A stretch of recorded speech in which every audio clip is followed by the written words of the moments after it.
চলমান গাজা ইস্যুতে ফিলিস্তিনকে সমর্থনকারী দেশগুলোর ওপর প্রতিশোধমূলক হামলার পরিমাণ কয়েক গুণ বাড়িয়েছে ইহুদি রাষ্ট্র ইসরায়েল।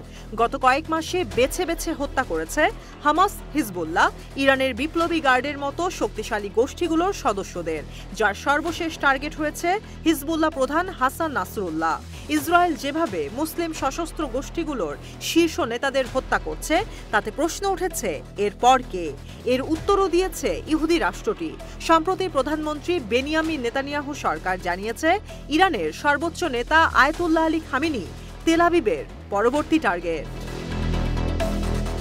ইসরায়েলের প্রতিরক্ষা মন্ত্রণালয়ের একটি বিবৃতি বুধবার সে দেশের সরকারি টেলিভিশনে প্রচার করা হয়। তাতে স্পষ্ট ভাষায় জানানো হয়েছে, মঙ্গলবারের ক্ষেপণাস্ত্র হামলার জবাব দিতে এবার তাদের টার্গেট আয়াতুল্লাহ আলী খামেনি।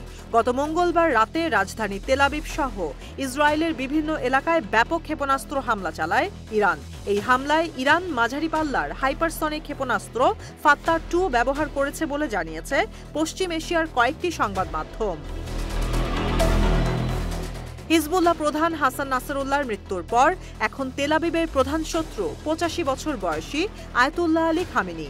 গত মঙ্গলবার তেল আবিবে মিসাইল হামলার পর ইসরায়েল এমন কিছু করতে পারে ধারণা করে তেহরান ইতিমধ্যে খামেনিকে গোপন এবং নিরাপদ স্থানে সরিয়ে নিয়েছে, এমনটাই দাবি করেছে পশ্চিমা সংবাদ মাধ্যমগুলো। বলা হচ্ছে, প্রতিশোধ নিতে ইসরায়েলের টার্গেট তালিকায় আছে ইরানের প্রেসিডেন্ট মাসুদ পেজেশকিয়ানও। চলতি বছরের শুরু থেকেই ইসরায়েলি হামলায় প্রাণ হারিয়েছে ইসরায়েল বিরোধী গোষ্ঠীগুলোর শীর্ষ কয়েকজন নেতা।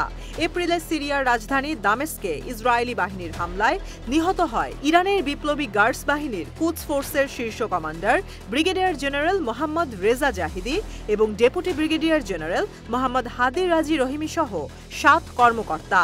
এ হত্যার প্রতিশোধ নিতে ঘটনার পরপরই শত শত ড্রোন ও ক্ষেপণাস্ত্র দিয়ে ইসরায়েলে হামলা চালায় ইরান।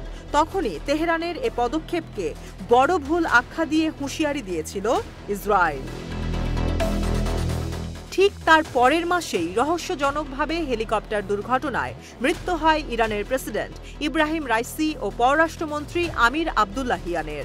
এবারও অভিযোগের তীর ইসরায়েলের দিকে থাকলেও হামলার দায়ভার স্বীকার করেনি নেতানিয়াহু সরকার। এই হত্যাকাণ্ডের 1 মাস পরে জুলাই মাসে ইরানের নবনির্বাচিত প্রেসিডেন্টের শপথ গ্রহণ অনুষ্ঠানে অংশ নিতে গিয়ে ইসরায়েলের টার্গেট হামলায় নিহত হয় হামাসের রাজনৈতিক শাখার প্রধান ইসমাইল হানিয়া। ইরানের দাবি, ইসরায়েলি গুপ্তচর সংস্থা মোসাদি ইসমাইল হানিয়াকে হত্যা করেছে। গত মঙ্গলবার ইসরায়েলের ভূখণ্ডে একের পর এক ক্ষেপণাস্ত্র হামলা চালানোর পরও ইরানের বিরুদ্ধে কড়া হুঁশিয়ারি উচ্চারণ করেছে ইসরায়েলি প্রধানমন্ত্রী বেনিয়ামিন নেতানিয়াহু। তাৎক্ষণিক প্রতিক্রিয়ায় নেতানিয়াহু বলেছে, ইরান আজ রাতে বড় ভুল করে ফেলেছে, এজন্য দেশটিকে চড়া মূল্য দিতে হবে। ইসরায়েলের শত্রুদের বিরুদ্ধে প্রতিশোধ নেওয়ার ক্ষেত্রে তার দেশের দৃঢ় সংকল্পের বিষয়টি ইরান বুঝতে পারছে না। পাল্টা হুঁশিয়ারি দিয়েছে ইরানও। ইহুদি রাষ্ট্রটিকে সতর্ক করে দিয়ে ইরান বলেছে, তারা যদি ক্ষেপণাস্ত্র হামলার প্রতিশোধ নিতে চায়, তাহলে ইসরায়েলের সব স্থাপনায় হামলা চালানো হবে।